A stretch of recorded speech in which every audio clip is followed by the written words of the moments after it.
Dapat bang mag-law school kahit may full-time job? Isipin mo ha, nagtatrabaho ka ng 9 to 5, tapos gusto mo pang mag-law school? Sounds impossible, right? Wow! Marami nang gumagawa niyan.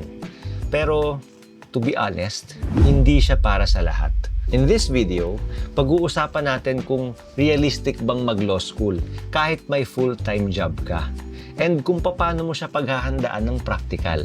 I'll also share with you first-hand experiences ko, experiences ng mga mini-mentor ko, mga warnings, and life hacks to help you survive or decide not to go down this path yet.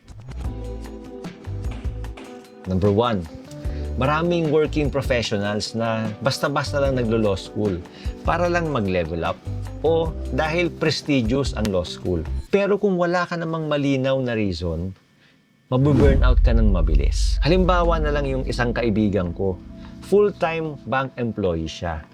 Enrolled siya sa evening classes. And ang problema, hindi niya pinag-isipan ng mabuti.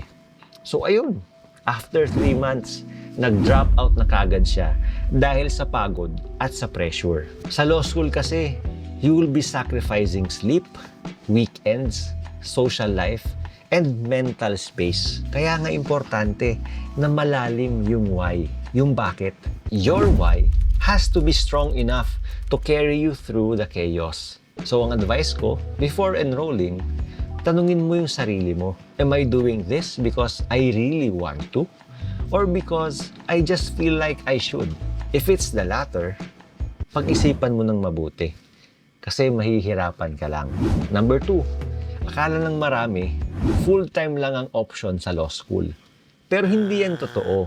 Ngayon kasi sa mga law school sa Pilipinas, nag-o-offer na sila ng mga evening classes, weekend classes, especially for professionals. So ang kinaganda, hindi mo na kailangang sumabak agad sa 5 subjects per semester, full load ka. Ngayon, pwede ka na mag-part-time. Tapos, tatapusin mo yung law school more than 4 years. So, ang advice ko sa inyo, research law schools na working student-friendly, kagaya ng PUP or Arellano. Itanong nyo, meron ba kayong mga evening classes? Flexible po ba ang academic load ninyo? Yun nga lang, caveat lang, i-expect mo na hindi ka makakapag full load at hindi mo matatapos ng 4 years ang law school. But it's okay. Kung hindi ka naman nagmamadali, wala namang problemang unti-untiin mo ang units mo di ba? Number 3, time management is your lifeline. Itong problema, working ka 8 to 10 hours a day, plus 3 to 4 hours of class in the evening. Yan ang recipe para mag-breakdown ka. Lalo kung wala kang plano at lalo kung hindi maganda ang time management mo. Halimbawa na lang natin yung isa sa mga mini-mentor ko na working law student. Isa siyang call center agent sa gabi.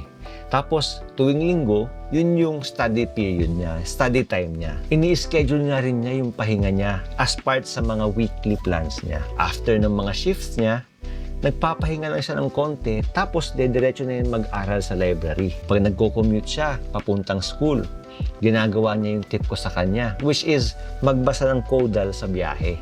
Kaya importanteng isipin natin na hindi lang sapat na meron tayong free time. Ang kailangan nyo bilang working law students ay structured time. Kung kailan ka magbabasa, magre-review, at kahit yung pagtulog nyo. So, ang advice ko, use planners or apps kagaya ng Notion or Google Calendar. Plan everything. Even doing nothing, dapat nakaplano yan. Tandaan nyo na burnout is real, lalo na kapag full-time employed ka, tapos nag-law school ka pa. Number 4, your energy, not just your time, matters. You might have time after work, pero kung pagod ka na mentally, wala ka nang ma-absorb niyan sa class. Kahit anong pilit mo sa pagbabasa, wala kang maintindihan, tapos sayang na lang ang oras mo. Ang daming working students na sinusubukan talaga mag-aral after ng long shift only to find themselves zoning out during lectures. Naku!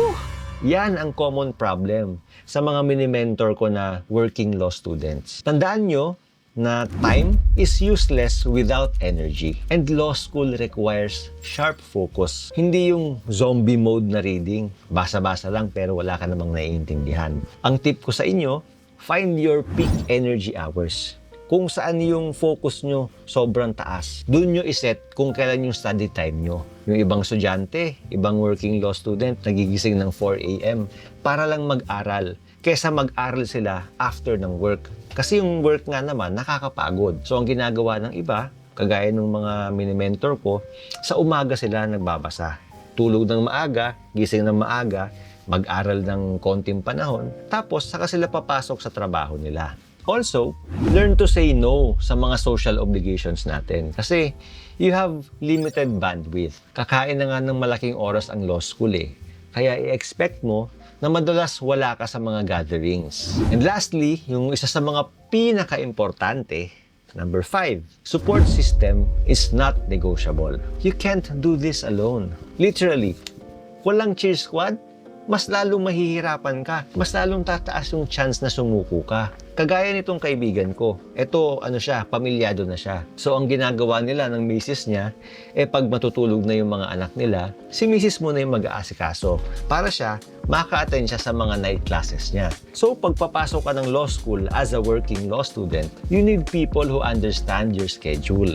Yung friends mo, family mo, kahit yung boss mo, if possible. Ang advice ko sa inyo, talk to your employers before enrolling. Kasi may mga companies na open naman sa flexible schedule.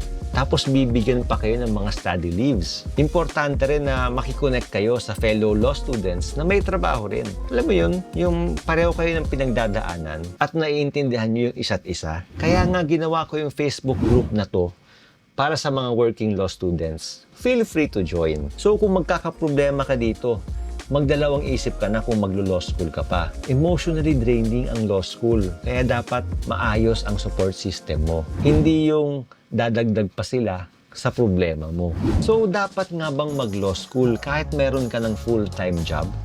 Yes! Pwedeng mag-law school kahit may full-time job ka. Pero, hindi ito sprint. Marathon ito. Kung positive ang response mo sa mga factors na binanggit ko, baka para sa iyo ang law school. Kung hindi naman, huwag kang mag-alala. Hindi naman sa hindi para sa iyo ang law school. Pero baka hindi pa sa ngayon. Basta huwag mong madaliin ang pagde-decide mo. Tandaan, mahirap na nga ang law school. Pero mas mahirap yan kung papasok ka ng hindi handa. Okay? At kung nagdadalawang isip ka pa, comment down below, second thoughts. Panoorin niyo rin yung video na to para magkaroon pa kayo ng idea sa law school kapag working law student ka.